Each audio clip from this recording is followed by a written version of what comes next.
What if the man mourning his wife was actually her killer, and not even who he claimed to be? At a packed memorial, a grieving husband arrives with his mistress, but hidden beneath the scandal is a far darker truth. Stolen identity, financial fraud, and a murder perfectly disguised as tragedy. This isn't just betrayal. It's a calculated life built on lies. What if your husband brought his lover to your own memorial? 300 guests froze as Julian Croft entered the cathedral for his pregnant wife's service, with another woman clinging to his arm. She wore silver, a blinding metallic silver. His wife Clara had only just been laid in her casket. But this is the secret no one there knew. Clara had confirmed the affair 2 months before she passed, and while tracking her husband's finances, she found something worse than a betrayal. The man she loved was a complete fraud. His name wasn't Julian Croft, and the man he used to be had vanished 7 years ago. Clara knew she would never escape that marriage alive. So she used her final days to set a digital trap, one that would ruin him after she was gone. When her lawyer read the will, all his secrets would be unleashed. The financial crimes, the stolen identity, the missing partner. This is the story of a woman who orchestrated her own justice from the grave. Stay with me for this. I can assure you, the vengeance she delivered is absolutely stunning. The woman in the silver dress appeared, and the cathedral fell silent. The first sound was a porcelain teacup falling from a shaking hand. The crack of it hitting the marble floor was like a gunshot in the hallowed space. No one bent to pick up the pieces. Everyone was paralyzed. Beatrice Vance stood motionless, her hands still shaped around the cup she'd dropped, staring at her son-in-law, her daughter's husband, the father of her unborn grandson, the man who should have been broken by loss. He was not grieving alone. White gardenias flooded the sacred hall. Their scent was a heavy, sweet perfume, almost suffocating. The fragrance of death masked by beauty. Thousands of dollars in floral arrangements surrounded a polished oak casket. Digital screens displayed photos of a gifted woman with soulful eyes and a brilliant smile. White gardenias flooded the sacred hall. Their scent was a heavy, sweet perfume, almost suffocating. The fragrance of death masked by beauty. Thousands of dollars in floral arrangements surrounded a polished oak casket. Digital screens displayed photos of a gifted woman with soulful eyes and a brilliant smile. Claire Vance at her Carnegie Hall debut. Clara on her wedding day. Clara holding up a small ultrasound photo with tears of happiness on her face. Clara Vance, 31 years old, 7 months pregnant at her death, and her husband just walked into her funeral with his mistress. Julian Croft stood there as if arriving at a tech conference, not a memorial. His dark hair was styled with precision, not a single hair misplaced. His bespoke suit likely cost more than an average person's yearly salary. His jaw was sharp, his posture exuded the arrogance of a man who always got his way. The woman with him was young, maybe 25, an influencer-type beauty that made others feel plain, with platinum hair and a surgically perfected figure, and she was wearing silver. It wasn't just green, not lime, not olive, not some forgivable mint. It was a defiant, blinding emerald, Clara's emerald, the exact shade of her portrait hanging in the foyer, an act of identity theft at her own fundraiser. The whisper sparked immediately, spreading like a virus through the glittering crowd. "That's his mistress, at his pregnant wife's own gala." The words slithered through the room. How could Julian do this? Julian Vance, the tech billionaire, stood by the bar, observing. He'd built a software empire in San Francisco with cold, brutal logic. This felt no different, just a hostile takeover of his personal life. He had weathered corporate raids that would have crushed other men. He had navigated recessions that wiped out his rivals. He had survived personal losses that would have shattered most families. Nothing had ever stopped Alistair Vance, but this did. His personal security team shifted toward Julian. 3 imposing men in sharp suits, ready to forcibly remove the problem. Alistair raised a single hand without even looking. The men stopped cold. His face was a mask of cold-controlled fury, an expression that took immense effort to hold. Every muscle was rigid, every feeling was locked behind a will of iron. Only his eyes gave him away. They burned with a cold fire that was far beyond mere anger or grief. In the third row, Maya gripped the hard oak bench until her knuckles were pale. Maya was 31, the same as Clara. They had been inseparable since their conservatory days, roommates for 4 years, maid of honor at each other's weddings. They were friends who shared every secret. Maya knew. Clara had told her everything in those final, frantic weeks, and she knew what was about to happen. She watched Julian lead Simone down the center aisle as if they were attending a gala. He nodded at business contacts he recognized. He offered brief, somber smiles to people who had known Clara her whole life. He was playing the devastated widower with the talent of a professional actor. They took their seats in the front pew, the one reserved for family. Simone crossed her long legs, a silver stiletto tapping with impatience. She scanned the grand cathedral with an air of mild boredom, as if checking the time on a long flight. Leo Vance appeared from a side aisle. At 35, he was Clara's protective older brother. He had his father's stature and his mother's fire, a dangerous mix when he was angered, and right now, he was incandescent with rage. "You need to get out," Leo said, his voice quiet but as sharp as a blade. "Now." Julian looked up, his expression one of polite confusion, as if he couldn't fathom such a rude interruption. "I'm Clara's husband. I am not leaving. That woman has to go. This is for family. That woman is my guest." Julian's voice was just loud enough for the closest pews to hear.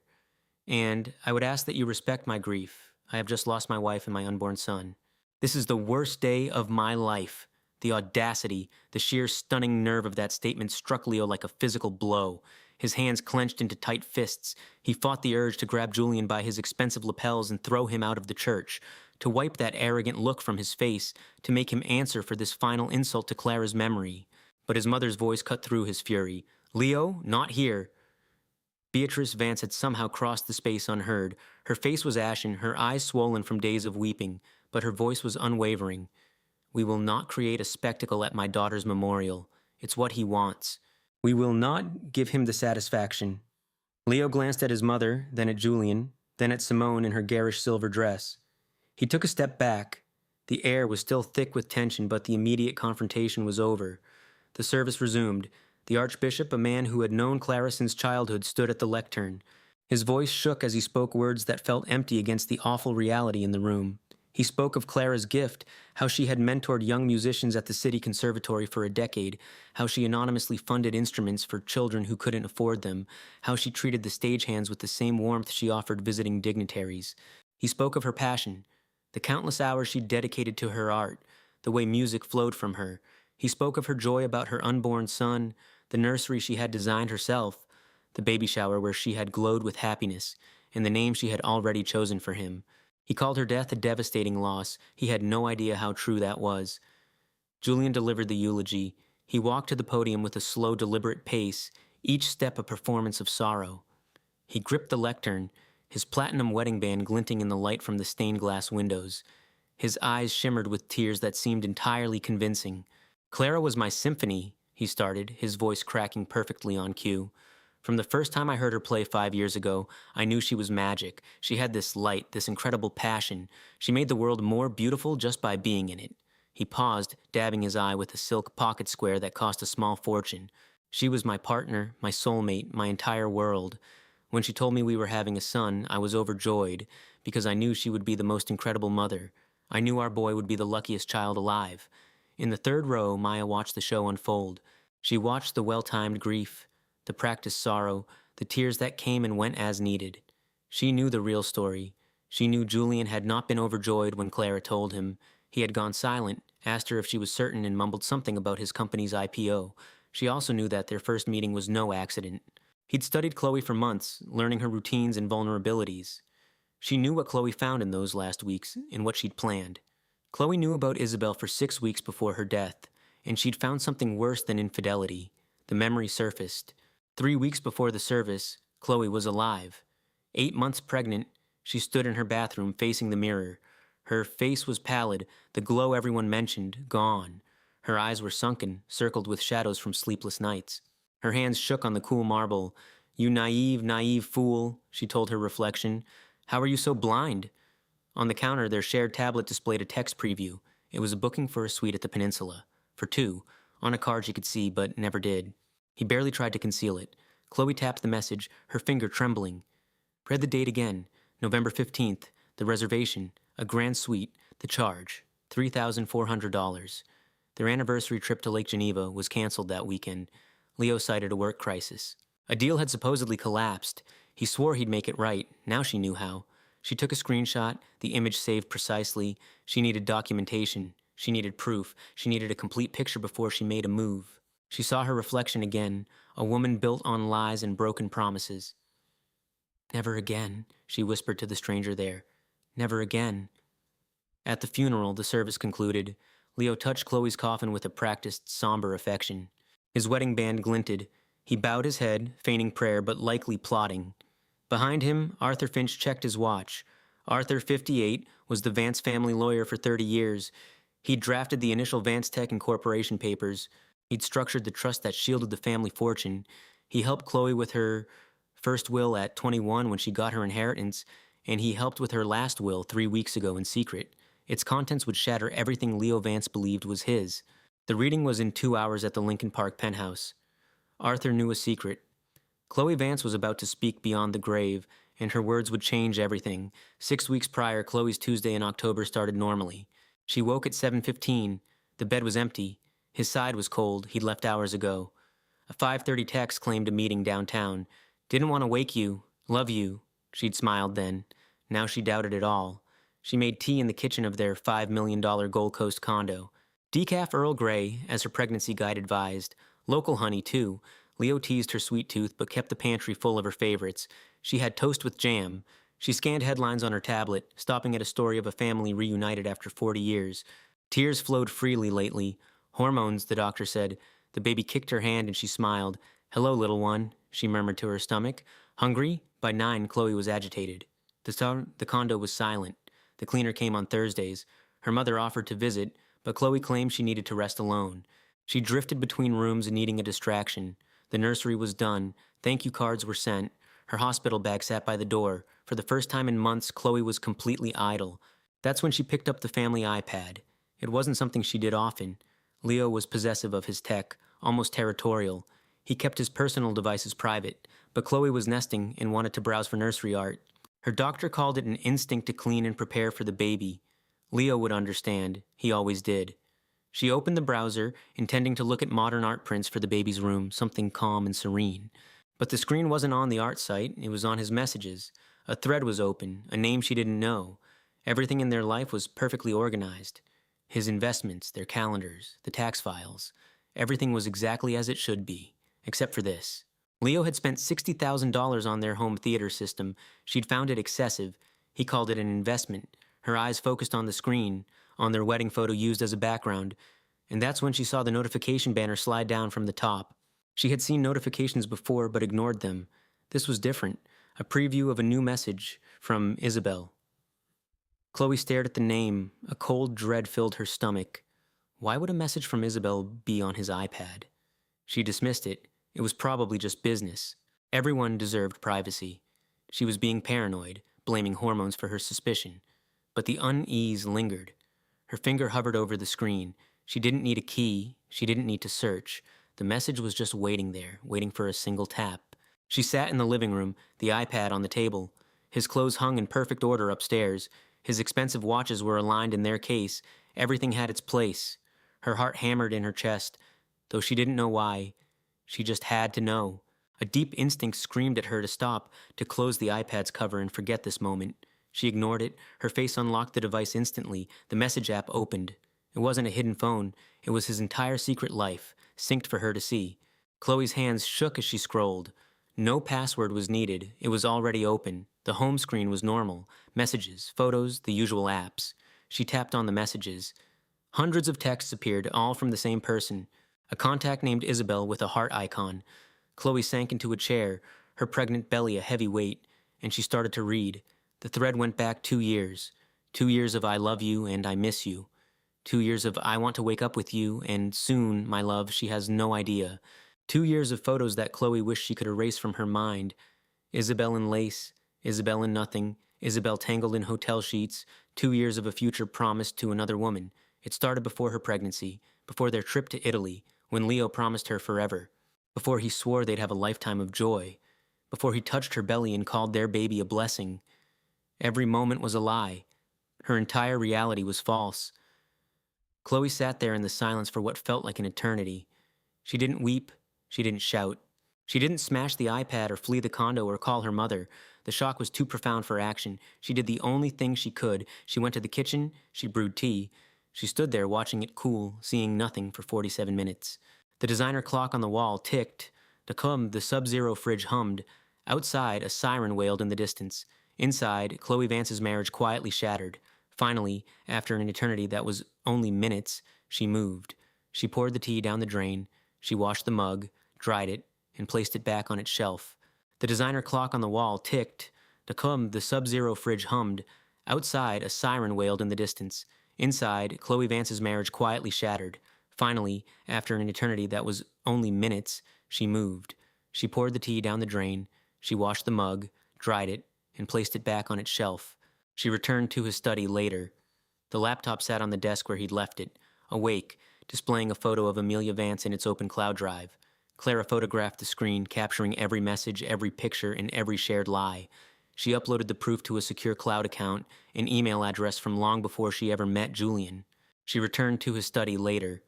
The laptop sat on the desk where he'd left it, awake, displaying a photo of Amelia Vance in its open cloud drive.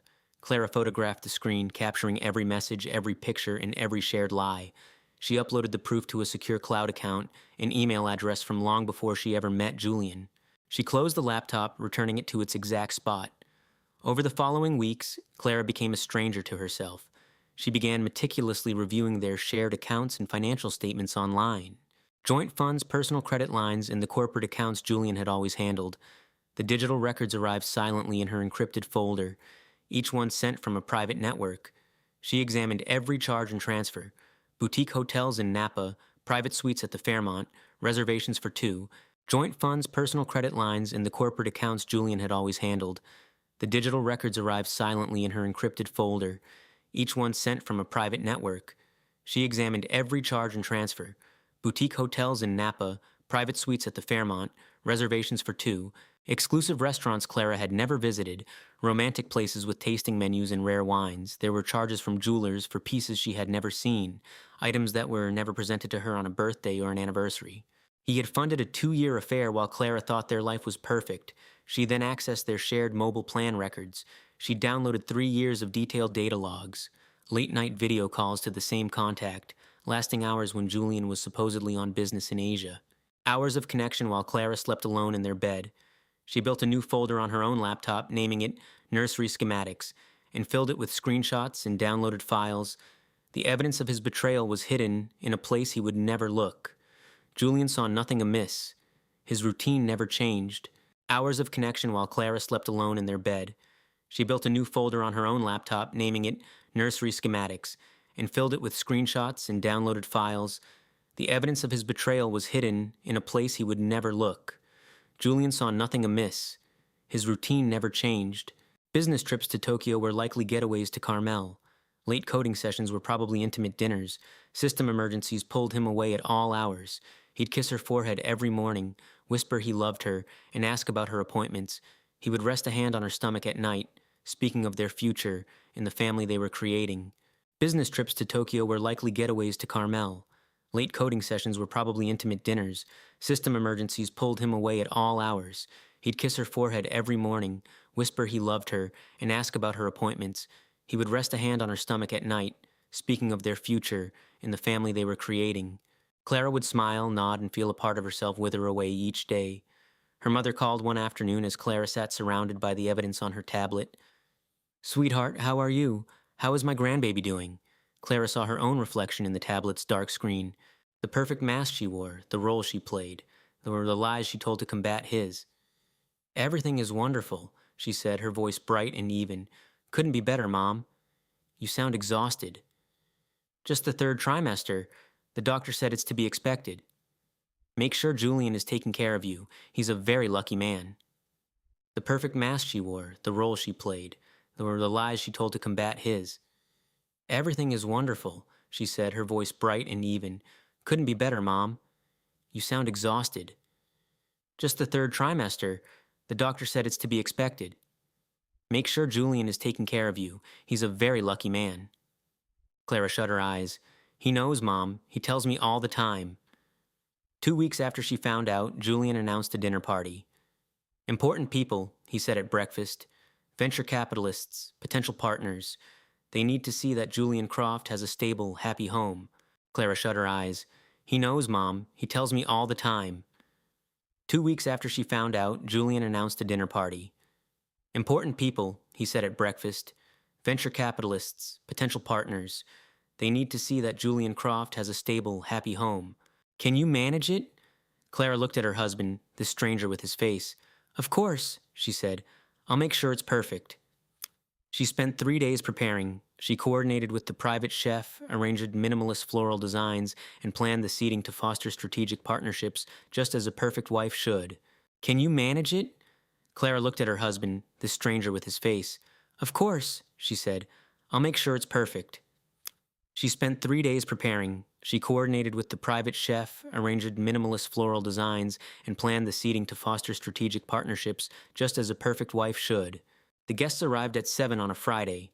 12 people, including tech investors and real estate moguls. Their wives wore couture and exchanged air kisses, complementing the minimalist decor. Clara greeted them in a simple navy maternity gown that cost nearly $2,000. The guests arrived at 7 on a Friday. 12 people, including tech investors and real estate moguls. Their wives wore couture and exchanged air kisses, complementing the minimalist decor. Clara greeted them in a simple navy maternity gown that cost nearly $2,000.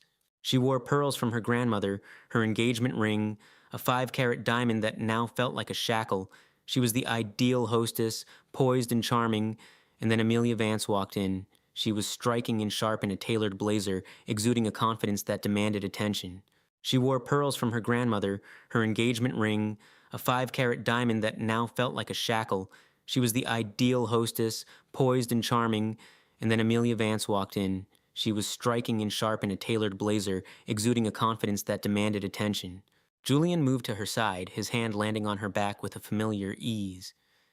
"Everyone, I'd like you to meet Amelia Vance. She's the lead engineer on our new platform." He beamed. "Her work is absolutely revolutionary." Clara offered her hand. Her hostess' smile fixed. "It's a pleasure to meet you. Julian has told me so much about the project." Their eyes locked. A flicker of something crossed Amelia's face, a mix of guilt and triumph. "The pleasure is all mine, Mrs. Croft." "Amelia, Julian speaks so well of you." "Of course he does," Amelia thought, shaking Chloe's offered hand. "He probably said I was career-obsessed, that our life was a business arrangement, that he only stayed because of the baby or the merger. He told you everything you needed to believe." The gala was a polished form of agony. Amelia stood by her husband, playing the role of the glowing, supportive wife. She smiled on cue, her laugh a delicate counterpoint to the drone of tech talk, and made sure every important investor felt seen and appreciated. Across from her, she watched them. The brief charged glances exchanged during a conversation about market caps, the subtle smiles, their knees brushing under the table when a napkin was dropped, a touch that lingered too long. They thought no one noticed, but Clara saw it all. The illusion was shattered, leaving only a sharp, devastating reality. During the main course, she excused herself. She walked to the downstairs powder room, locked the door, and sank onto the cool marble floor. Her hands trembled. Her breathing was shallow. The baby kicked, sensing her distress. She pressed a hand to her stomach, counting to 50. "It's all right," she whispered to the child inside her. "We are going to be all right. I promise you, somehow, we will be." She stayed there for 10 minutes, focusing on her breathing, rebuilding her composure, and refastening her mask. She touched up her lipstick, smoothed her dress, and checked her reflection. Serene, perfect, whole. She returned to the table to finish her meal. That night, long after the guests had departed, Clara couldn't sleep. Julian was out. "Drinks with an investor," he'd said. "Don't wait up." She didn't have to ask with who. She already knew. She went back to his study. The laptop was gone. He must have taken it. But she wasn't looking for the laptop now. She was looking for more. The file on her computer was growing, but it wasn't enough. An affair was humiliating, but not illegal. She needed real leverage, something that would give her power. She searched his desk again, more thoroughly this time. She checked every drawer and felt for hidden panels. That's when she found it. A second, hidden compartment built into the desk's support column. She never would have seen it if she hadn't been searching so intently. The seam was almost invisible. It took her 20 minutes to find the release, a small magnetic key hidden inside a hollowed-out book on his shelf. Her heart hammered as she slid the key into place. The compartment opened with a quiet hiss. Her entire world fractured when she saw what was inside. A passport, dark blue, issued by the United States, but the name inside wasn't Julian Croft. It was Liam O'Connell, born March 12, 1989, Massachusetts. The photograph was of her husband. There was also a death certificate for one Julian Croft. Died 8 years ago in a climbing accident. Body unrecovered, and there were photos. 2 young men in hiking gear smiling before a massive rock face. One was the man she knew as her husband, the other was a stranger with a kind, open face. Lastly, there was a letter, handwritten on yellowed, worn paper. To whoever finds this, I know the truth. Liam O'Connell killed Julian Croft on that climb. He hid the body and waited 2 years before stealing Julian's identity. He is living his life, using his money, and pretending to be a man he murdered. I can't prove it, but I know it's happening. Someone has to make him stop before our family is ruined. The alert on her tablet was unsigned by fate. Amelia sat on the chaise lounge in their bedroom, financial statements scattered around her, trying to grasp what she was seeing. Her husband wasn't just Julian Vance, CEO. He was Julian Vance, liar. And he may have been building a second life behind her back. Her hand rested on her stomach as her son shifted inside, unaware of the chaos his mother had just uncovered. She was married to a cheat, a man living a double life, and she was about to bring his child into it. Morning arrived too quickly. Amelia hadn't slept, having spent the night poring over bank records, downloading statements, and covering her digital tracks perfectly. She heard Julian's car in the drive at 2:15, the whisper of the electric motor, the soft click of the door. She was already in bed, lying perfectly still, her breathing slow and rhythmic, a perfect imitation of a woman lost in a peaceful slumber. She tracked his movements through the house, the soft thud of his briefcase on the hall table, the clink of ice in a glass from the bar, the soft tread of his steps on the stairs. The shower turned on. She listened to the water run, hearing him hum some pop song she didn't know. He was in high spirits, naturally. He had just left his mistress while his pregnant wife lay awake in their cold, dark bed, discovering his sprawling web of deceit. Amelia counted the seconds, listened to him get ready for bed, smelled the expensive soap as he came into the room. He bent to kiss her, his lips still cool from the night air. "Love you, Mia," he whispered. "Get your rest. It's important." Her entire being recoiled. Every nerve screamed at her to push him away, to demand answers, but she stayed perfectly still, not a muscle twitching to reveal her newfound knowledge. "Love you more," she murmured, her voice thick with fake sleep. She heard the satisfaction in his sigh as he walked to his side of the bed. Only when his breathing deepened into a steady rhythm did she let her own breath out. She slipped out of bed and was sick in the guest bathroom. "I am not imagining this," she thought, kneeling on the cold marble, her head against the wall. "I know what I saw. He's lying to me. He is someone else entirely, and I am trapped here with him. I am carrying his son. I am 32 weeks pregnant and married to a man who is systematically dismantling our life. What can I possibly do now?" The next day was a fog of quiet terror. Every notification on her phone made her flinch. Every car that slowed on their street could be him coming home, could be the life she knew ending. She couldn't call her family. That was her first impulse, to let her father's influence and attorneys fix this mess the way they fixed everything else. But Julian would anticipate that. The second her father's legal team made a move, Julian would know she'd found out. What would happen then? Would he hide his assets? Would he try to paint her as unstable? Would he decide to fight her for custody? She couldn't risk it. Not yet. She had spreadsheets and gut feelings, but not a cohesive case. Not the kind of evidence that would stand against his army of lawyers. The prenuptial agreement, that cursed document she signed at 25, so blinded by love she'd barely skimmed it. If she left, she got a settlement. If he left her with cause, she got next to nothing. The only way she could secure her child's future was if Julian was found in material breach of the contract. The thought landed with cold certainty. What if he was already one step ahead? What if he was already building a case against her? She held her belly, feeling her son kick. "We're in trouble," she whispered. "Both of us." By lunch, Amelia knew her next step. She picked up her phone and called Isabella. "I have to see you," she said, her voice flat. "Not at the house. Somewhere public but private. Somewhere we would never go." Isabella heard the edge in her tone, the fear, the crack in her voice that was never there before. "There's a little cafe in the North End, the one inside that old library on Hanover Street. I can be there in an hour. Thank you, Izzy." "Thank you." Amelia drove through the city, her eyes glued to her rearview mirror, watching for any car that seemed to be following. She took 3 unnecessary turns before parking in a public garage blocks from the cafe. It felt dramatic, but she was finally thinking clearly. The cafe was quiet and smelled of old paper and roasted coffee beans, the perfect anonymous spot. Isabella was at a table in the back facing the door. Her professional composure faltered when she saw Amelia's face. "Good heavens, Amelia, what is it?" Amelia sank into the chair, the large table pressing into her stomach. She looked at her oldest friend, the sharpest lawyer she knew, the only person she could trust with this. "I need you to just listen," Amelia began. "Please don't say anything until I've explained everything." Isabella just nodded, her eyes full of concern. Okay, I'm listening. Amelia laid it all out. The affair she'd suspected, the secret credit card, the charges stretching back nearly 2 years, the downtown apartment she couldn't bring herself to visit. Isabella's face tightened, shifting from sympathy to cold, professional anger. Then Amelia told her about the other part, the separate investment accounts, the large transfers to an unknown LLC, the whispers she'd heard about Julian looking for private school information in another state. Isabella's expression went from angry to utterly grim. Amelia, she said when she was done, this is a planned exit. This isn't just an affair, this is asset hiding. This is fraud. This is a calculated move to leave you with nothing. We have to act now. Amelia shook her head. And do what? Accuse him? My husband is trying to hide his fortune from his pregnant wife. He'll deny everything and his lawyers will bury us. The second Julian knows I'm suspicious, he'll accelerate his plan. She placed a hand on her belly. We will be in danger. Isabella looked at her friend, the gravity of the situation filling the space between them. Then we get irrefutable proof, Isabella said, her voice low and firm, quietly, methodically, without him having a clue. That's what I was hoping you'd say. Do you have a strategy? Amelia allowed a small, tired smile. It's starting to form. In the following weeks, Amelia Vance remade herself. She was no longer simply the socialite wife of a tech mogul. She was a forensic investigator, a strategist, a mother fighting for her child's future. She retained a forensic accountant on Isabella's advice, a quiet man named Mr. Chen. They paid him from a private trust Amelia's grandmother had left her. She met him only once in a sterile conference room in a building where neither of them had any connections.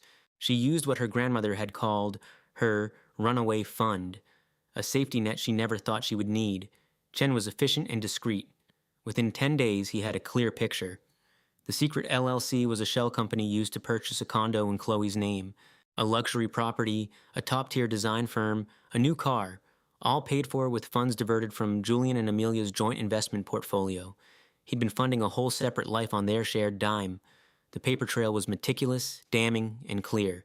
He had died in a hiking accident in the Rocky Mountains 8 years ago. His partner on that trip was a man named Julian Vance. Julian had been siphoning money for years, building a nest egg completely separate from their marital assets. He had no family, no history of wealth, no clear path to his success.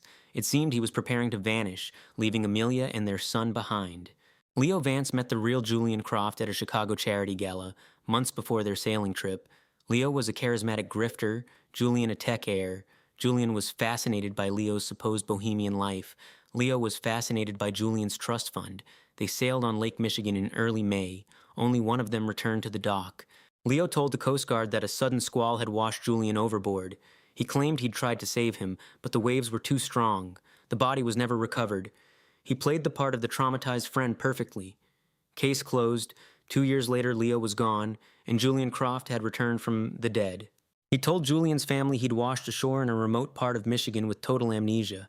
A reclusive fisherman had supposedly nursed him back to health, his memory returning slowly over 2 years. It was a story torn from a cheap novel, utterly unbelievable. The kind of tale you'd only see in a daytime drama, but Julian's grieving father wanted to believe his son was alive. His miracle. He didn't look too closely at the subtle shifts in his manner, the new scar above his eye. He welcomed his long-lost son home. He restored his access to the family fortune, and Leo Vance successfully became Julian Croft. Miles Corbin sat opposite Clara in a quiet restaurant booth. "Mrs. Croft," he said softly, "I am 90% sure your husband is an imposter who killed the real Julian on that boat." Then he waited. Clara nodded, a cold certainty settling in her stomach. She'd known something was wrong since he couldn't remember their first date. "I need proof," she stated. "Something absolute, something that a judge cannot dismiss." Corbin wrote down a name on a napkin and slid it over. "Andrew Croft, the real Julian's father, still lives in Lincoln Park. If we can get his DNA and compare it to your husband's, we can prove he's a fraud." Clara stared at the address, her hand on her pregnant belly. She thought of the child kicking within her and the life she'd built upon a foundation of deceit. "I'll get his cooperation," Clara said, her voice firm. That evening, she sat in the nursery without turning on the lights. The darkness felt like a shield, a place to think. The room was perfect, pale blue walls and modern white furniture that cost a fortune. A mobile of handcrafted wooden birds twisted silently above the crib. She sat in the rocking chair Julian had assembled for her. The soft creak was the only sound in the room, a steady rhythmic beat. Her hand rested on her belly. The baby moved. "Asterisk, I will protect you," Clara whispered to the empty room.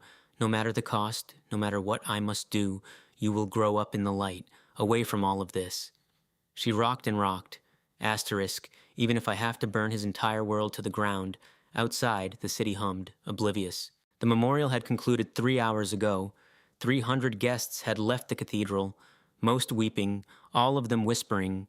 The sight of Julian Croft arriving with his mistress Isabella would be the main topic of conversation at every gala for the foreseeable future.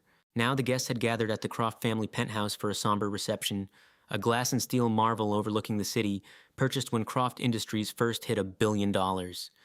It was a space that radiated cold, hard, contemporary power.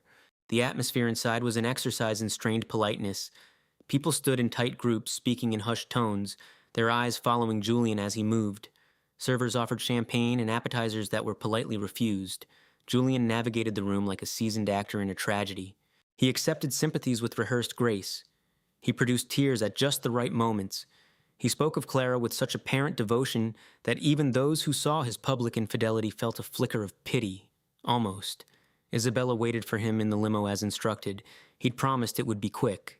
Then they would be on a jet, starting their new life, finally free from it all. She believed him. She always did. In the stark minimalist study, Clara's father, Henry Thorne, stared out the window at the skyline. He had not eaten or spoken since the service ended. His expression was chiseled from ice, concealing the inferno of rage beneath. His daughter was dead, his grandchild was gone, and the man responsible was accepting condolences in his home. His lawyer, Peterson, materialized beside him. "Henry, it is time." Henry did not turn. "You have it? Everything Clara gave you? The audio files, the DNA results, all of it?" "It is already, and Detective Miller and her team are waiting by the service entrance. They will move on your signal." Henry gave one sharp nod. A military gesture from a man used to command. "Then let us conclude this farce." The core family gathered in Henry's private study. It was a room meant to intimidate. Polished concrete floors, dark mahogany walls, and severe leather furniture. Priceless modern art hung on the walls. Rothko and Pollock, a collection worth a fortune. A sleek, unlit fireplace was set into one wall. Above it hung a portrait of Clara from before she met Julian, her smile radiant, her eyes full of life. She was happy in the painting, her future a blank canvas. Henry sat behind his enormous desk, a position that was less a seat and more a throne. His wife Alice sat beside him, her hand clutching his. Clara's brother Mark stood by the window, his jaw tight with fury. Peterson sat at the corner of the desk, his laptop and folders arranged like an arsenal, and Julian Croft eased into a guest chair, radiating the confidence of a man certain he was about to inherit a kingdom. He was wrong. The study door opened once more. Sofia Garcia, Clara's best friend, walked in. Julian's confident smile faltered. "What is she doing here? This is a private family matter," Peterson answered without looking up. Mrs. Croft specifically requested Miss Garcia's presence for the reading of the will. "Clara's friend is not family. She has no legal standing here." Mrs. Croft felt otherwise. Peterson's voice was flat, devoid of emotion. "She left explicit, notarized instructions about who must be present. Miss Garcia was on that list. Would you like me to show you the document?" Julian's eyes darted around the room, seeking an ally and finding only stone-faced accusers. "Fine," he finally spat. "Let's just get this over with." Peterson cleared his throat. "Before I begin the formal reading of Mrs. Croft's last will, I must inform you that she left several recordings to be played first, with specific instructions they not be interrupted. She prepared these in the weeks prior to her death." He gestured to a small digital recorder on his desk. His finger hovered over the play button. "I must warn you, what you are about to hear may be distressing." Mrs. Croft was very clear in her final wishes. He pressed play, and Clara Croft's voice filled the oppressive silence. "Hello, everyone." Alice gasped, the sound of her daughter's voice a fresh wound. "If you're hearing this recording, it means I'm dead. And if I am dead, then some truths must finally be told. Truths I couldn't speak while I was alive. Julian, let's start with you. I knew about Isabella. I found out 2 months ago." The room grew impossibly quiet. "The affair, the secret condo you leased for her in the Gold Coast, the gifts you charged to our accounts. From Cartier and Chanel, places you thought I never looked. I knew about every single lie." Julian shifted in his chair, the first visible crack in his calm facade. "Clara was not herself," he said quickly. "The stress of the pregnancy made her paranoid. He thought she was just being paranoid, blaming her suspicions on hormones. Leo wasn't worried. The plan was airtight, anticipating this exact kind of wifely concern. He was in complete control, more focused than he'd been his entire life. The transactions were buried, the trail was cold. But while I was looking into your affair, Julian said, I discovered something far more significant. A fresh silence fell over the dinner table, thicker this time, stretching the tension until it hummed. I know what you've been building, Leo. The healthy glow vanished from Leo's face as if a switch had been flipped. Clara's father, Robert, gripped the stem of his wineglass. Clara's mother simply covered her mouth, her eyes darting between her daughter and her son-in-law. Julian stood up from his chair, his posture rigid with purpose, while the family watched Leo, waiting for the charming mask to fracture, waiting for the predator to show his teeth. Julian continued, I found the shell corporations registered under the name Isabel Moreau. I found the wire transfers from your joint accounts, all dated within the last 8 months, just after Clara told you she was pregnant. I found the deeds to the waterfront properties our company lost the bids on, properties you bought for a fraction of their value. Julian's voice was level, methodical, the voice of a journalist who had followed a story to its bitter end. I know you were systematically bankrupting your own company, Leo, that you were siphoning marital assets into an untraceable network, that you were planning to leave my sister in 6 months with a mountain of debt, that you've been building a new empire with her money, her family's trust, preparing to start over with your mistress. Leo shot to his feet, the legs of his chair screaming against the polished oak floor. This is ridiculous. This is an absolute fabrication. Someone is feeding you lies. You've always been jealous of me. He pulled out his phone. I'm calling my attorney this instant. Put the phone away, Leo. Clara's voice sliced through the room, cold and sharp. Or should I have Mr. Davies explain the situation? Our family lawyer stepped out from the adjoining study. 2 associates in plain suits followed him, the same men Leo had seen at the office earlier. They moved to flank the dining room's only exit. Leo glanced at them, then at Robert, then at the ring of hostile faces around the table, each reflecting his own trapped expression. He sank back into his chair, but the fight was nowhere near finished. Julian resumed his explanation.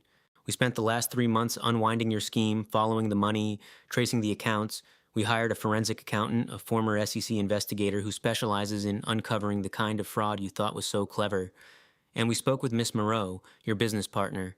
Julian tapped his tablet. A screen on the wall, disguised as a modern art piece, flickered to life. A live video feed appeared. Isabel Moreau materialized on the screen. She was in her 20s, beautiful, even under the harsh office lighting, dressed in a simple blouse that spoke of ambition rather than wealth.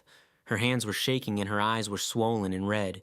A month ago, Isabel began, her voice unsteady, Julian Vance contacted me. He showed me things about Leo, about the business I thought we were building, things that turned my stomach.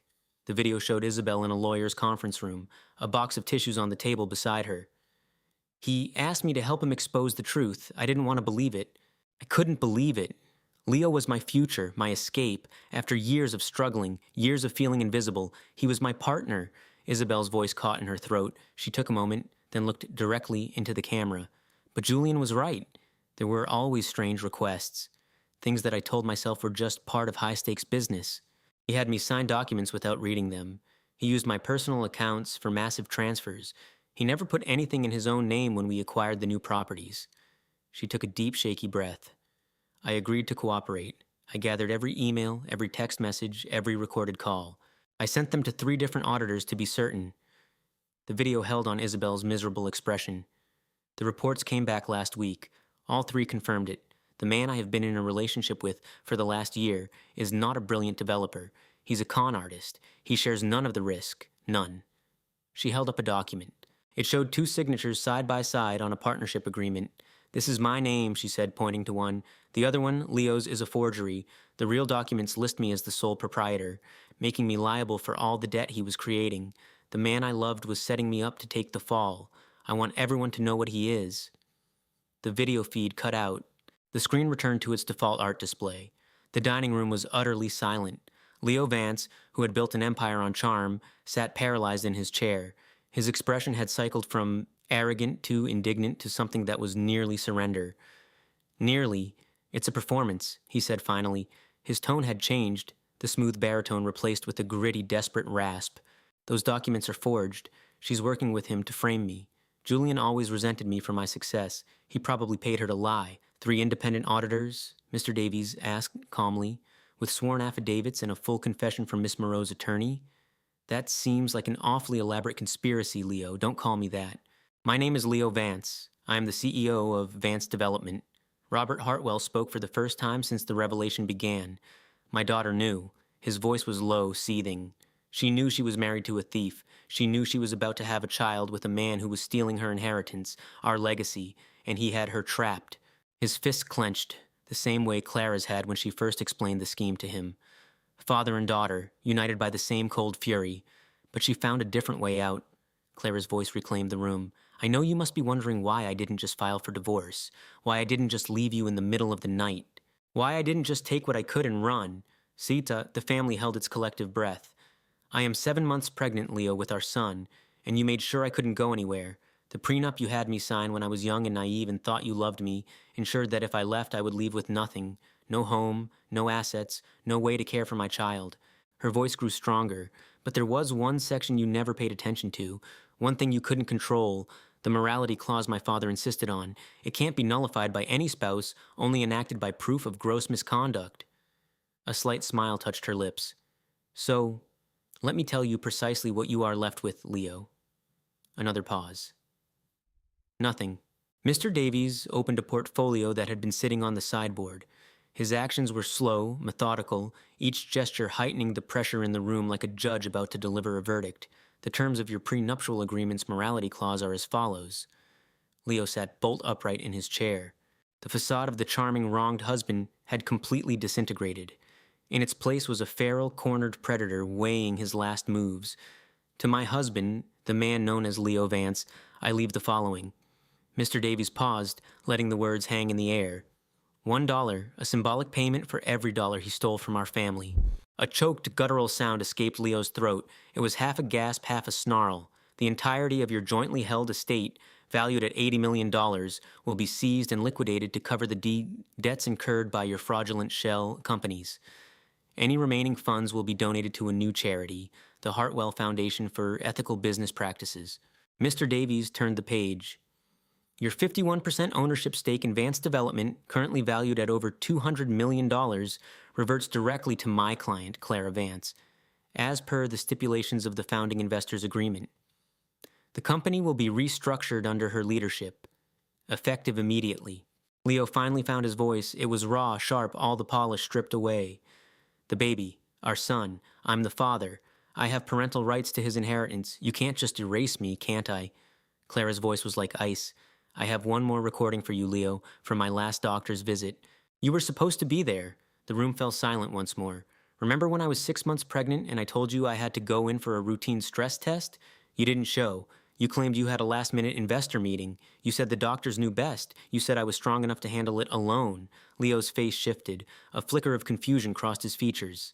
But it wasn't a stress test. At least that wasn't the only reason I was there. I was meeting with a psychologist. A pause. Imagine my relief when she confirmed what I already knew, that I have been the victim of severe emotional and financial abuse. The recordings of our sessions are quite compelling. But here's what else we discussed. The faint rustle of a file being opened could be heard. Your behavior was compared against established psychological profiles. It's standard practice now for building a legal case. Something about documenting patterns of coercion. I don't fully understand all the terminology, but the diagnosis was fascinating. Leo held his breath. You fit the criteria.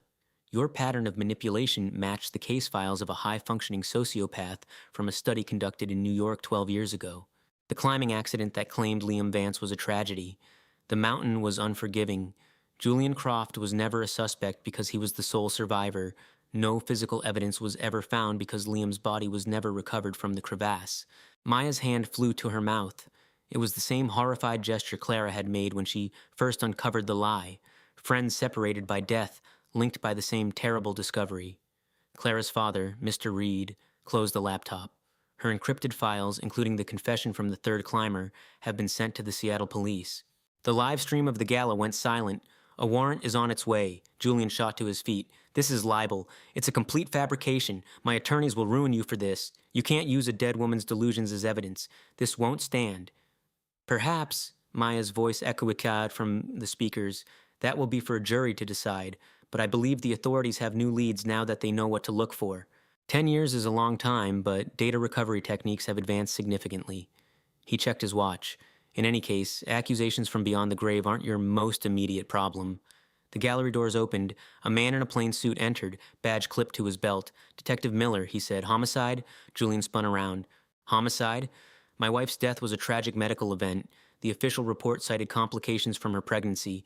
There is no homicide investigation. Was it a complication?" Detective Miller asked quietly. He held up a tablet. "3 days ago, we received this file, time-stamped the morning before Mrs. Croft died. It contained a letter and supporting data." He tapped the screen, displaying a wall of text. "Mrs. Croft wrote that if she died suddenly, we should investigate her husband without delay. She believed he was poisoning her with something that would mimic the symptoms of severe preeclampsia." A hush fell over the room. We had not questioned the initial coroner's report. Why would we? It looked like a standard medical tragedy, a high-risk pregnancy gone wrong. Awful, but not suspicious. He met Julian's gaze. "We reran her toxicology screens this morning. The lab found aconite, a poison designed to look like a heart attack. If she hadn't told us precisely what to search for, we would have missed it completely." Mr. Reed's hands started to tremble, the same tremor Clara had when she first laid out her fears, when she faced the truth and continued her work. "You killed her," Mr. Reed said. His voice was a choked whisper. "You killed my daughter. You killed my grandchild." Julian backed away from him. His eyes scanned the room for an exit but found only security personnel blocking the way. "You can't prove a thing. This is all circumstantial. Any competent lawyer will have this thrown out." "Maybe," Detective Miller conceded, "but we have enough for a warrant. And when we start digging, Mr. Croft, we usually find more.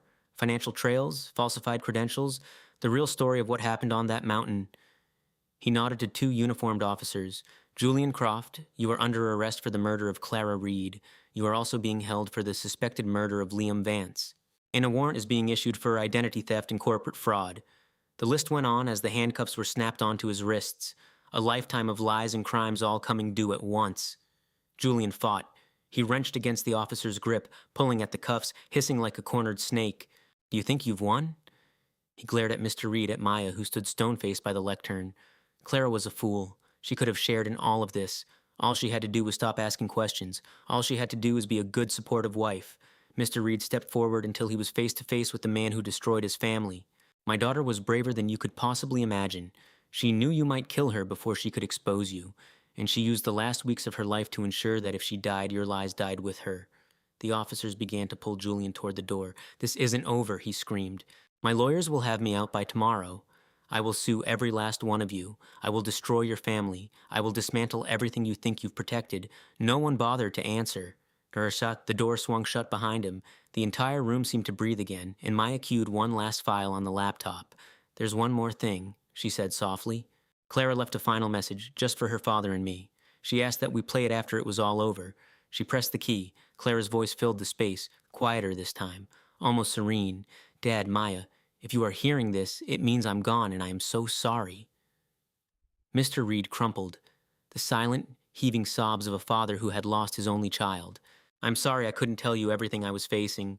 I'm sorry I carried this alone, but you have to know this." A small pause. "Bah, I wasn't afraid, not when it mattered. I had accepted what was coming, and I was at peace with my choice." Another pause, because I knew that even if I didn't survive this, the truth would. The evidence would survive, and justice would follow. The audio seemed to clear. When Clara's voice returned, it was filled with strength. "Don't remember me in tragedy. Don't let him define my ending. Remember me for this. I fought my own battle. On my own terms, I fought back." The final words hung in the air like a vow, and I won. Outside the art museum, Isabel Crane sat in Julian's car and waited. Almost 3 hours had passed. He had promised her an hour, maybe less. She checked her phone for the 100th time. No new messages, no calls, no reason for the delay. The designer dress she wore felt wrong now, out of place. When Julian told her to wear it, she had felt chosen, victorious. The brilliant protégé finally stepping into the spotlight. Now she just felt exposed. She had known wearing something so bold to a memorial was a bad idea, had known how it would look. But Julian had insisted. He wanted the world to see he was moving forward. He wanted to show Clara's family that their life together was already ancient history. He wanted to cause pain. She understood now he wanted to make a statement, and she had been his punctuation mark. A flurry of motion at the museum entrance caught her eye. Police cars were pulling into the circular driveway. 3 of them. Their lights flashed red and blue against the building's steel and glass facade. Her heart began to race.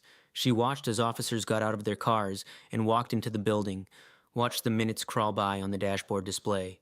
Then the main doors opened again. They were escorting a man out, a man in a dark suit fighting against them, yelling things she couldn't make out through the glass. Julian. No, not Julian. The woman in the video had called him by another name, that voice from the live stream she had secretly been watching. Derek, she watched as they pushed him into the back of a police car, saw his face contort with fury as he struggled. He glanced her way for a second, their eyes meeting through the window.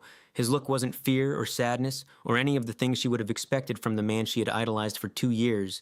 It was pure hatred, blazing absolute hatred. As if she had been the one to betray him, as if this whole disaster was her fault. The police car sped off, the others followed suit. Isabel sat alone in the driveway, her hands shaking so badly she couldn't grip the steering wheel. A security guard came to her window, rapping his knuckles twice on the glass. She lowered it. "Miss Crane." His voice was formal and cold. "You need to leave the property now. What is happening? Where are they taking him? Your boss was just arrested. For 2 counts of murder and a lot of other things. Murder." The word hit her like a physical shock. "I don't understand. Clara died from her pregnancy." That's what all the news stories said. It was poison, made to look like a medical issue. Vanessa felt the world tilt on its axis. "And if I were in your position," the guard added, "I'd be calling a very good lawyer right now." "Why? What does that mean? I haven't done anything." He looked at her with an expression that bordered on pity. "Mrs. Croft's files indicate you may have unknowingly provided him with an alibi for certain past events, that you confirmed false details about his past, that you helped him construct his stolen identity. That's not true. I didn't know anything about that, didn't you?" The guard shrugged. "The district attorney will figure that out. But accessory after the fact is a very serious charge. I'd start making some calls." He turned and walked back to his post, leaving her there.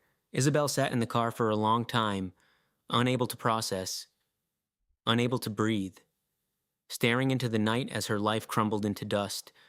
The same paralysis that had seized Clara weeks ago when she found the first lie. The same suffocating horror. But Clara had found a way to fight through it, had weaponized her fear into a plan. Isabel didn't know if she had any of that fight in her. Inside the museum, Maya finally let her composure fall away. She had remained strong through the memorial service for Clara's father. She had stayed strong through the presentation because it was the last thing Clara had ever asked of her. She watched police cuff Liam, seeing the monster dragged off. It was done. As the rush faded, the weight of 3 weeks of secrets crushed Chloe. Isabel held her, a woman who'd just lost her own daughter yet found the strength to comfort another.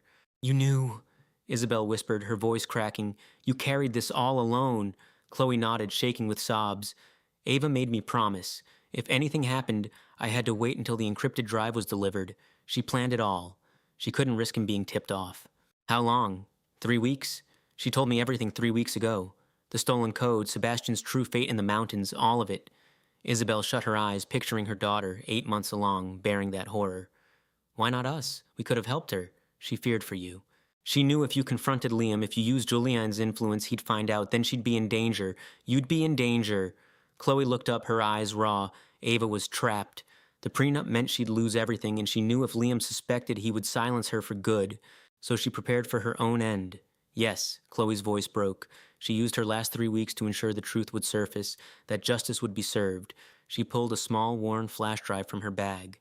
"She gave me this the day before, making me swear not to access it unless she was gone. On it was a file, a letter written in Ava's familiar style. 'Chloe,' it began, 'if you're reading this, then I didn't survive. You were the best friend anyone could ever have. She gave me this the day before, making me swear not to access it unless she was gone. On it was a file, a letter written in Ava's familiar style. 'Chloe,' it began, 'if you're reading this, then I didn't survive. You were the best friend anyone could ever have. You never judged me for staying. You never pushed me. You just loved me for who I was, even when I was too blind to see the monster sleeping next to me. Look after my parents for me. They will need you. My dad will bury himself in the hospital in anything to escape the pain. Don't let him vanish. My mom will blame herself. Tell her it wasn't her fault. Tell her I forgive her for everything, and if my daughter lives, tell her about me. Not a victim, but a fighter. Someone who met a monster and found a way to win, even in death. All my love. Ava.'" Chloe clutched the drive, a tearful laugh escaping her. She even planned her goodbyes. The following days were a blur. Liam Vance was denied bail. The judge listed the reasons. A flight risk due to his massive fraud. "Ava." Chloe clutched the drive, a tearful laugh escaping her. She even planned her goodbyes. The following days were a blur. Liam Vance was denied bail. The judge listed the reasons: a flight risk due to his massive fraud, a danger to the community given the murder charge, no real ties to Denver, since his life there was a lie.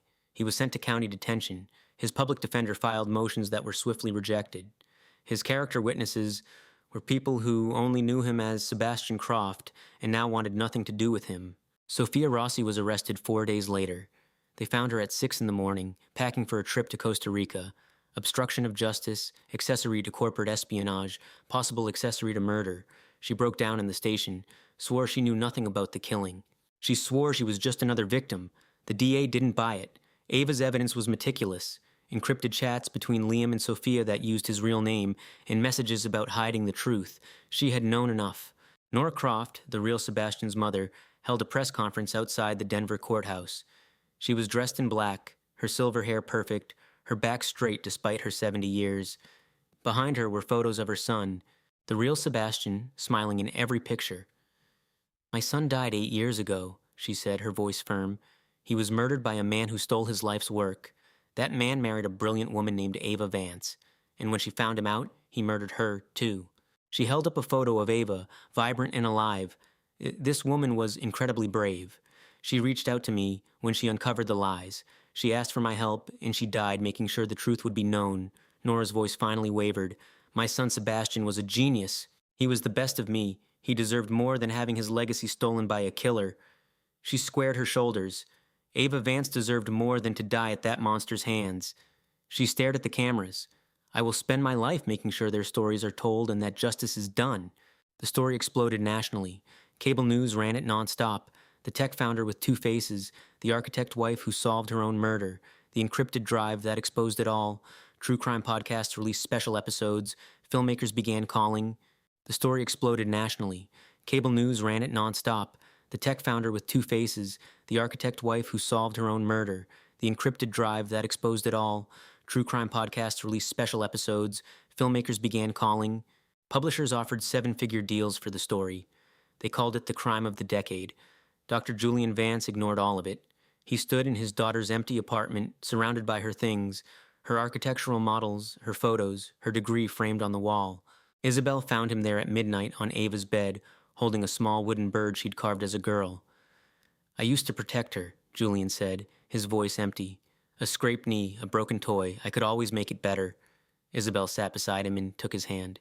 "You couldn't fix this, Julian. No one could. I should have seen it. I knew something was wrong with him. I let him into our lives. I gave him my daughter. We all did. He fooled every one of us."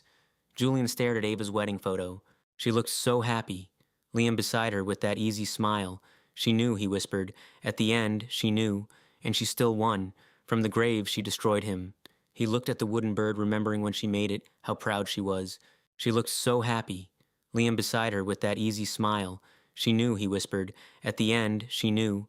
And she still won. From the grave, she destroyed him." He looked at the wooden bird, remembering when she made it, how proud she was. "That is my daughter. That is who I will remember." He stood up slowly. "Let's go home, Isabel. Tomorrow we start the foundation." The night she died, Ava Vance sat at her table and wrote 3 letters. One to her parents, one to Chloe, and one to herself. The letter to herself was short, written on the fine paper her mother loved. "You did what you had to. You protected who you could. If this is the end, it is an end you chose. Yours, not his." She sealed it and put it in a drawer where it would not be found. It was 3:17 in the morning. Liam was asleep, back late from whatever he was doing. With Sophia, she assumed. The affair was the least of his crimes now. She sat alone in the quiet kitchen, rubbing her stomach, feeling her daughter kick. It was 3:17 in the morning. Liam was asleep, back late from whatever he was doing. With Sophia, she assumed. The affair was the least of his crimes now. She sat alone in the quiet kitchen, rubbing her stomach, feeling her daughter kick. Restless tonight. Maybe she knows. The book said babies could sense things. Ava had already chosen a name. In her heart, it was Grace. Not because she felt hopeful, but because it's what she wanted for her child. For other women in impossible situations. A sign that there is always a way through, even if you can't see it.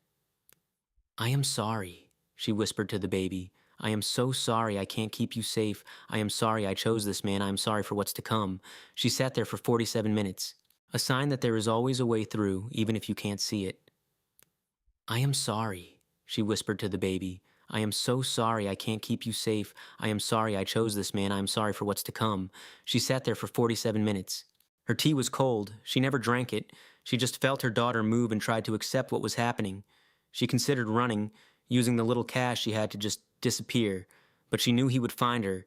He would always find her. Her tea was cold. She never drank it. She just felt her daughter move and tried to accept what was happening. She considered running, using the little cash she had to just disappear. But she knew he would find her. He would always find her.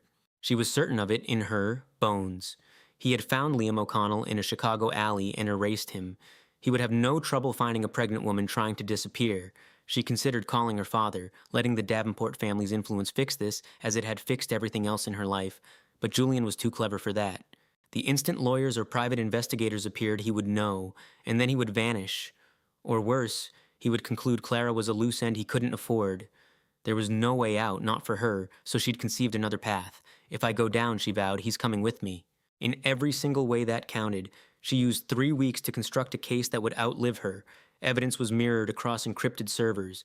Digital letters were drafted for every possible outcome. Video diaries that would narrate the truth that she might not survive to speak. Her lawyer would get the keys the day after she died. Maya had the backup passphrases. Liam O'Connell's sister had the anonymous tip she needed.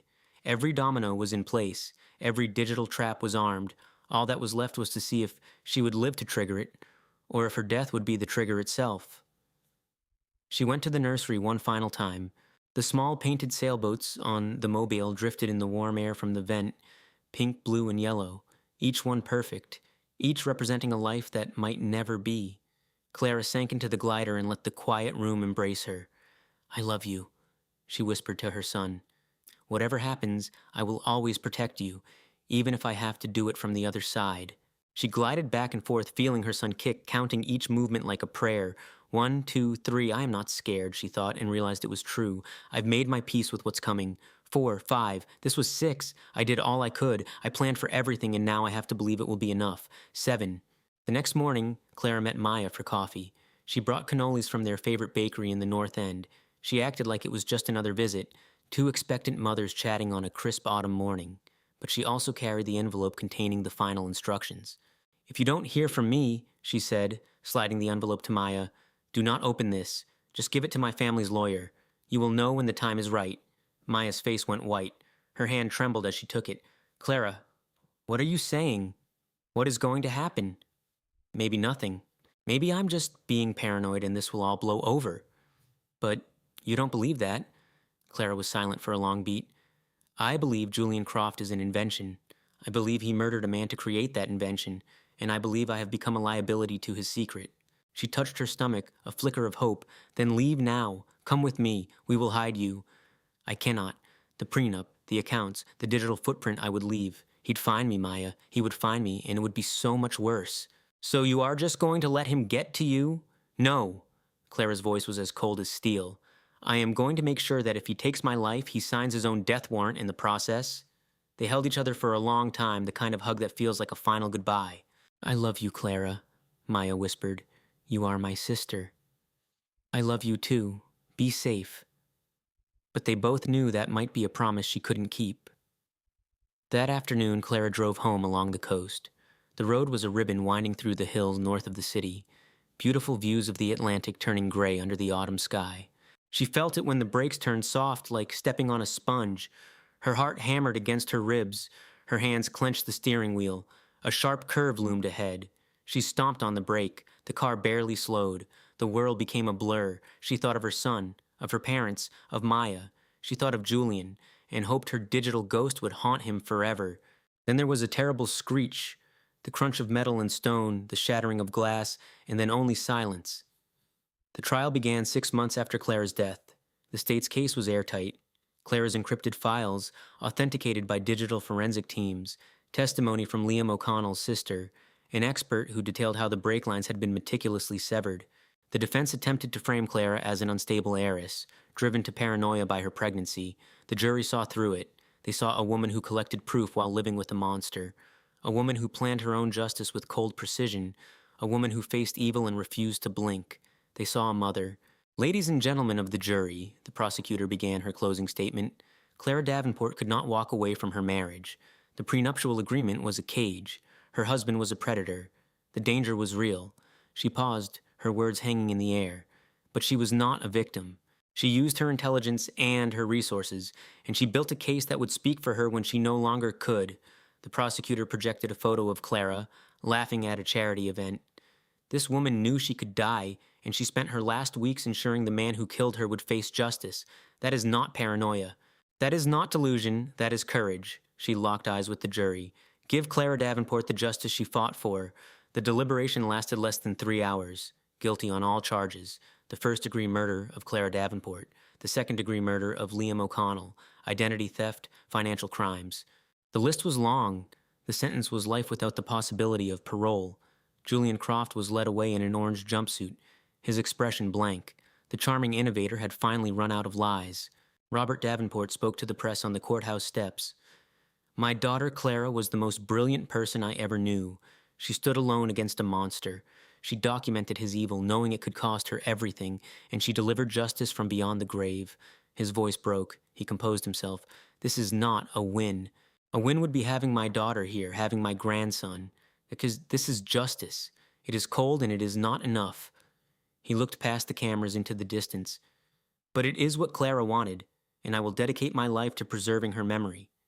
That night, Maya sat in her apartment, watching the news. The verdict, the sentence, Robert's statement, the endless analysis. She opened an expensive bottle of champagne, Clara's favorite. She raised her glass to the television, where Clara's picture was displayed. You did it, Clara. You magnificent, stubborn woman. You did it. He will rot in a prison cell for the rest of his life because of you. She took a long drink. I am so proud and I miss you so much it feels like a hole was carved in my soul. But I'm going to do as you asked. I'll look after your parents, and I will make sure everyone knows your story. She finished her glass and poured another. And someday, when this doesn't feel so raw, I'm going to take that trip to Paris. I'm going to drink fancy champagne and eat all the pastries and think of you. She raised her glass. To you, Clara. To the fighter. To my friend. To the very best of us. She drank until the bottle was gone and cried until sleep took over. 4 months after the verdict, Isabel Moreau took a plea deal. The DA gave her 2 options, face trial and a possible 15 years, or cooperate with the Chicago investigation and receive a drastically lighter sentence. There was no real choice. She sat in a sterile conference room with her lawyer and told them everything. How she had met Julian at a gallery opening in Soho 3 years ago. How he had dazzled her with his intellect, his wealth, and his undivided attention. How he had insisted his marriage was a hollow business arrangement. That Clara was frigid and difficult. And they stayed together only for the sake of his company and her family's name. How she had fallen for all of it.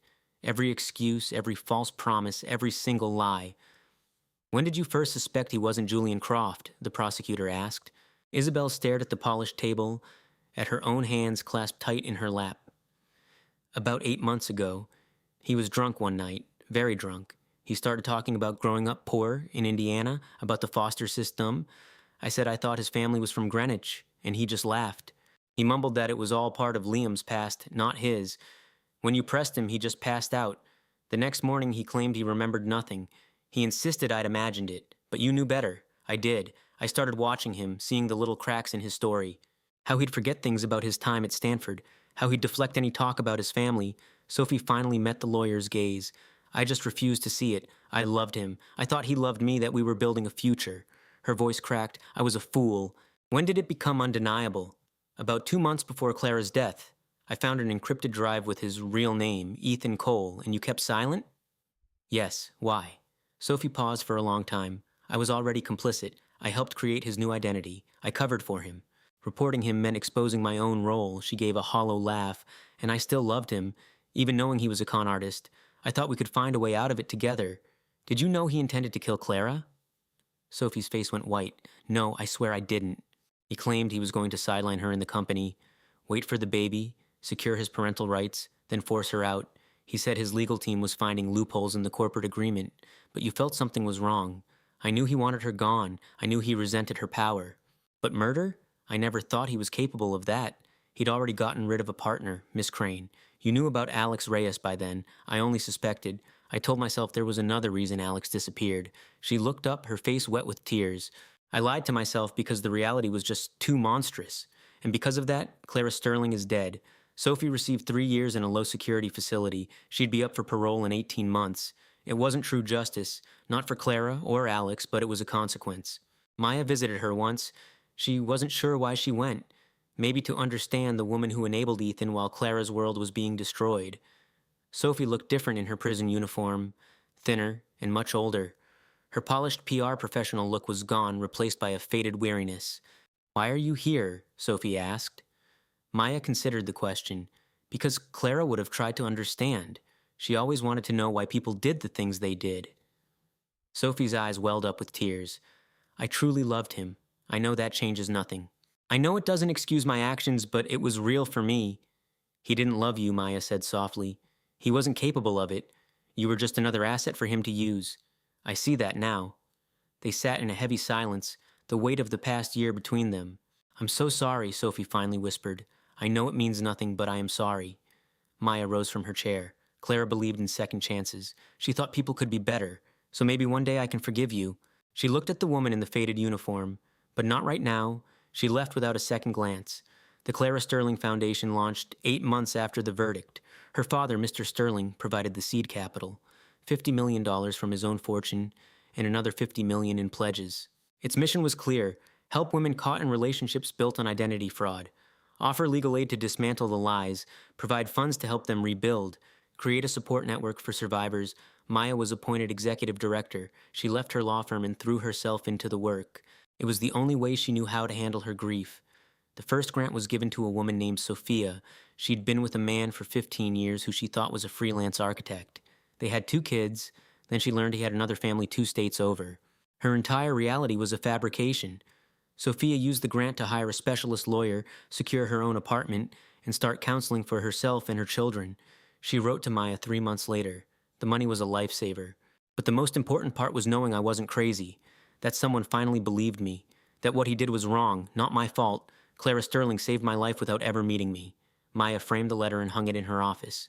It was the first of many. Mr. Sterling poured himself into the foundation with the same drive he'd used to build his empire. He was at every board meeting, reviewed grant applications, and spoke at events to advocate for fraud victims. It couldn't bring Clara back. Nothing would. But it gave him a purpose for the immense grief and anger that consumed him, a constructive outlet. "Clara wouldn't want me to fall apart," he told his wife Catherine one night. "She wouldn't want me wasting my remaining years on pure rage." "How can you be so sure? Because that was my daughter." She spent her final days creating something to help others instead of focusing on her own pain. He took Catherine's hand. That was Clara. A creator, a helper. She saw a wrong and tried to make it right, no matter the personal cost. Catherine squeezed his hand. "Then we continue to build for her."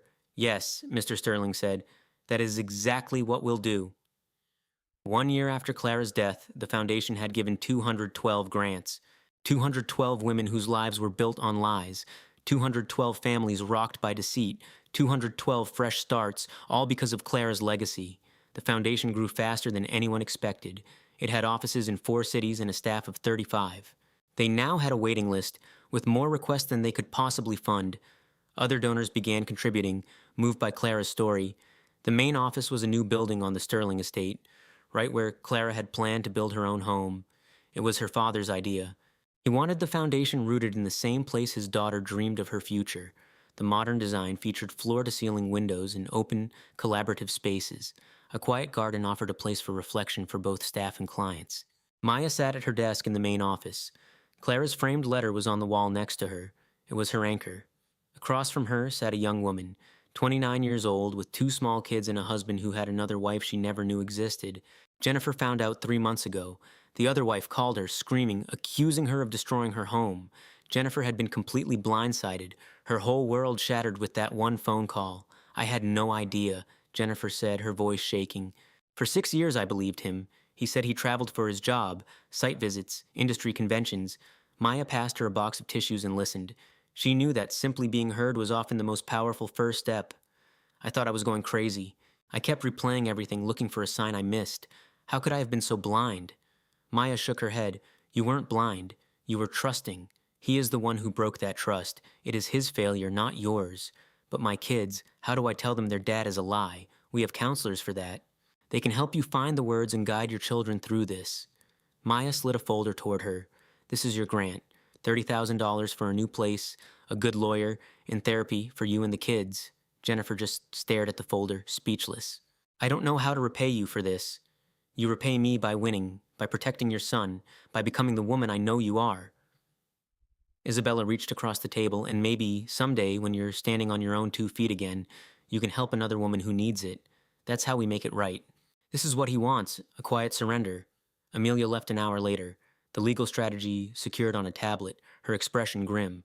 Clara watched the city lights from her penthouse window, her hand on her stomach. She wasn't just fighting for herself anymore, but for the life she was carrying.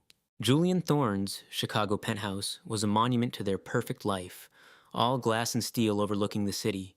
Every morning he'd bring Clara fresh juice, whispering plans for the nursery. But his touch felt distant, a carefully rehearsed performance that she was only now starting to notice. She was supposed to be organizing their digital photos, a nesting impulse before the baby arrived. Instead, she found a password-protected folder on their shared drive, labeled simply Project Nightingale. Curiosity, sharp and sudden, made her try his mother's maiden name. It opened. The contents stole her breath. It wasn't blueprints or contracts. It was Isabel Rossi, his junior architect, in their bed, on their sofa, wearing Clara's silk robe. Interspersed were screenshots of texts, a timeline of deceit that stretched back months. A wave of cold fury washed over her. She saw messages where they'd called her the China doll, fragile and oblivious. He'd told Isabel how her pregnancy had made her emotional, irrational. The betrayal wasn't just in his actions, but in the calculated cruelty of his words. Clara sank to the floor, the irony crushing her. Every time she had voiced a suspicion about Isabel's late-night calls, Julian had calmly explained it away as work stress, even accusing her of hormonal paranoia. He had used their baby as a shield for his affair. He wasn't just a cheat, he was a masterful liar. She thought of the baby kicking inside her, a child conceived under this web of deception. She was completely financially reliant on him, a gilded bird in a cage of his design. Confrontation was a fool's game. He would deny, deflect, and paint her as the unstable pregnant wife. So, with chilling clarity, she began to move. She bought a new hard drive, methodically copying every file, every photo, every damning message. Her first call was to her older sister in Boston, a ruthless corporate lawyer. "He's not who I thought he was, Mia," she whispered, the words finally making it real. Mia didn't offer sympathy, she offered a strategy. Don't cry, document. That evening, Julian came home with a ridiculously expensive antique rattle. He knelt and pressed his ear to her belly, talking to their unborn son. Clara played her part, placing a hand on his head while her stomach churned with revulsion. My sister's warning echoed in her mind. Julian would not let his perfect world shatter without a fight. He would use his fortune and his army of lawyers to crush her, to take her child. This was not a breakup, it was a war. Her strategy became her lifeline. She quietly liquidated a joint savings account he'd forgotten about.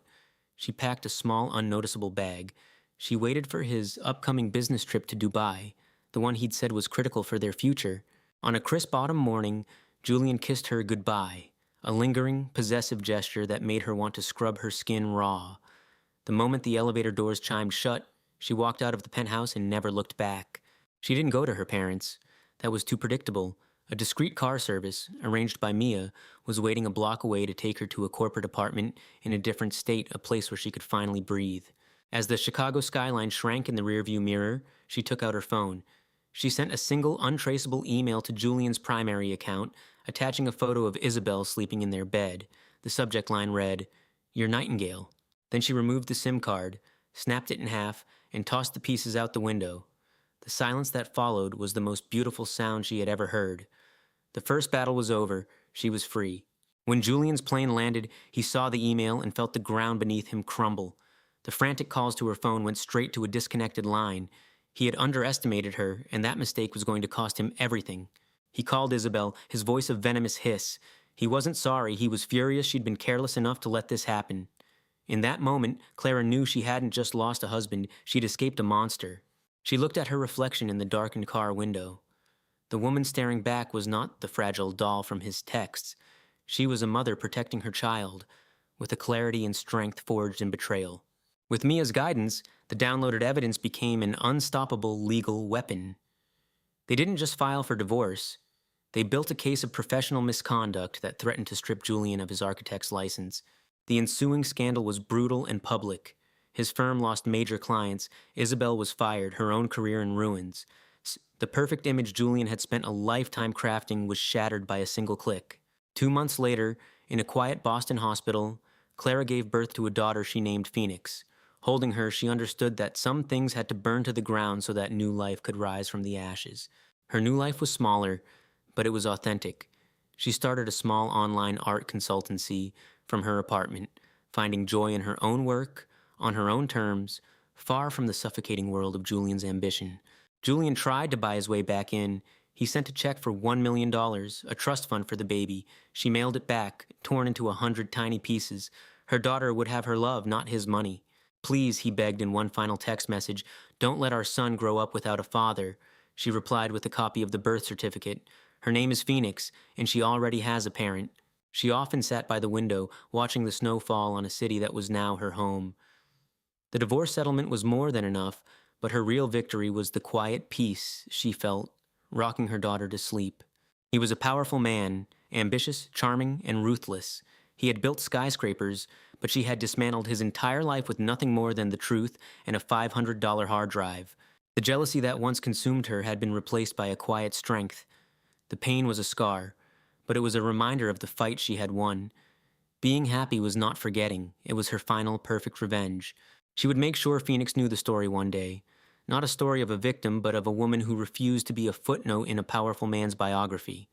She was the author of her own story now, and the best chapters were just beginning. I'll make your story a testament, not to heartbreak, but to strength. A monarch butterfly, a flash of fire and night, fluttered by. It was out of place, long after the migration, a beautiful anomaly.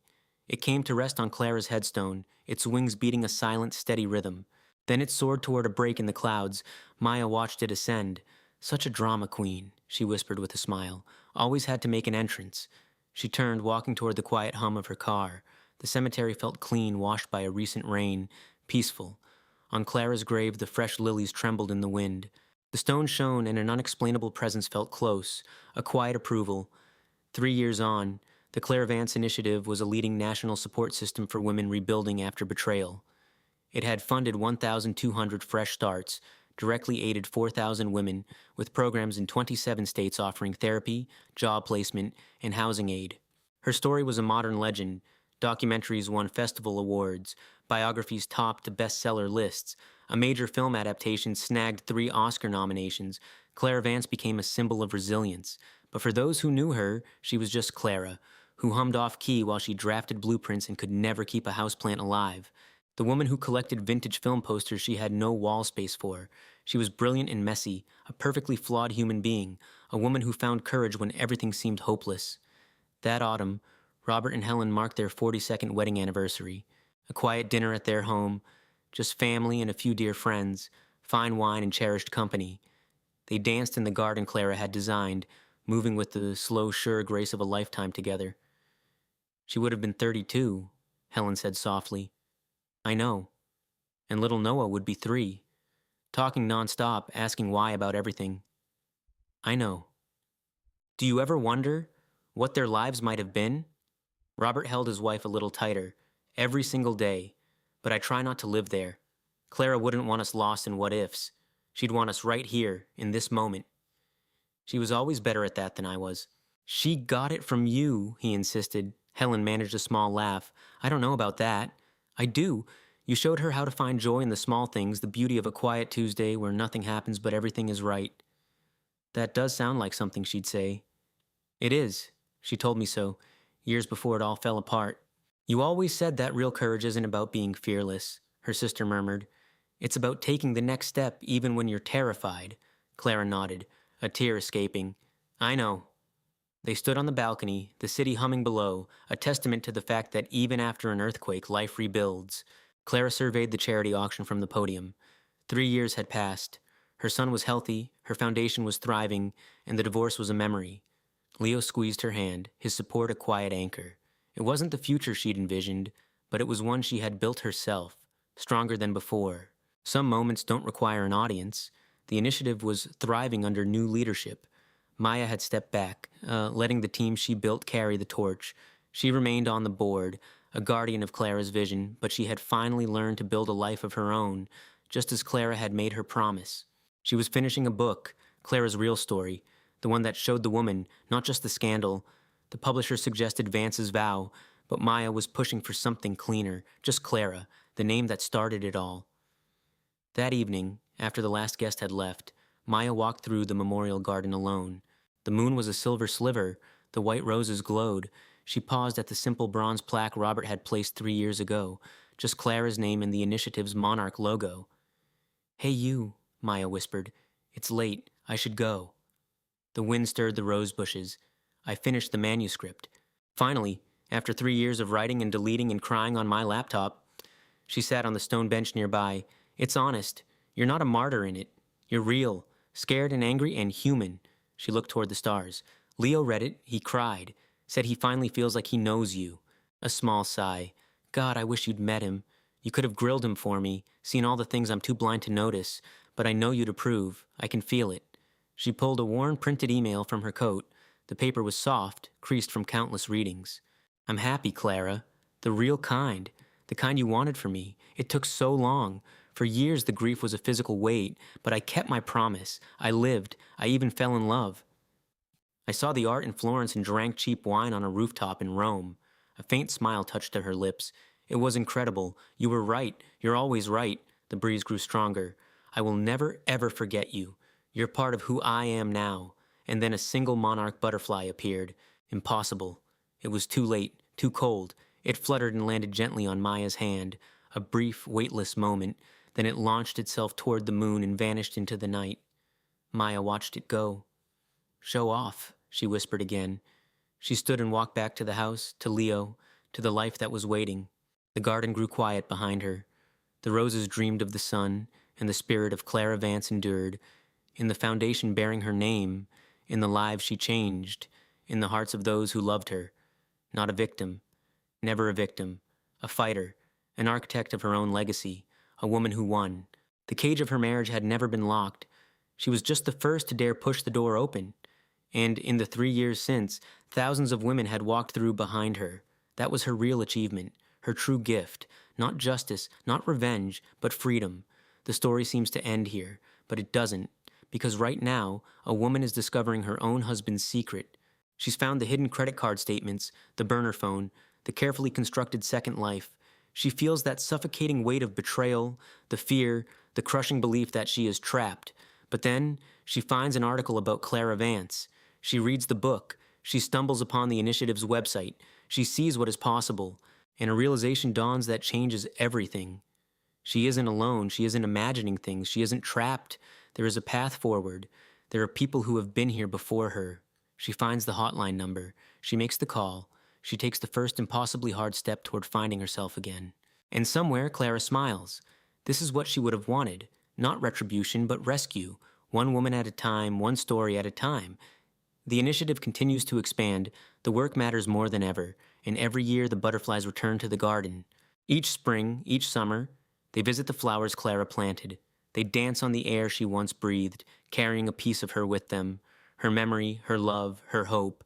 The things betrayal cannot touch. The things that make the fight for a new life worth it. So this is not an ending. It's not goodbye.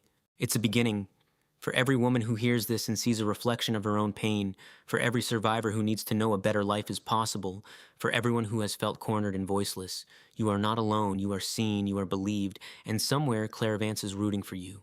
She believes in you. Though she never knew your name, she fought for you. She died for you. She made sure that help would be there when you needed it, because that's who she was.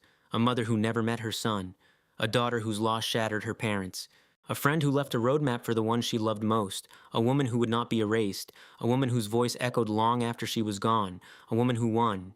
And you can win too. The door is already unlocked. It always was. Push it open, walk into the light, live. And that is the story of Clara Vance, a woman who transformed her deepest wound into a beacon for others. If her journey from betrayal to building a legacy touched you, if you felt that spark of hope, I have a small request. Please subscribe and activate notifications so you never miss another story of resilience like this one. Tell me in the comments what part of this story stood out to you. Was it the audacity of the emerald dress, the cold public betrayal, or Clara's decision to build a new life from the ashes? I read every comment you leave. Share this with a friend who needs to be reminded of their own strength. And if this story resonated with you, please give it a thumbs up. It helps others find this content and shows me you want more like it. Thank you for being here. Your support is invaluable. Until we meet again, remember this: integrity, or the lack of it, always reveals itself in the end.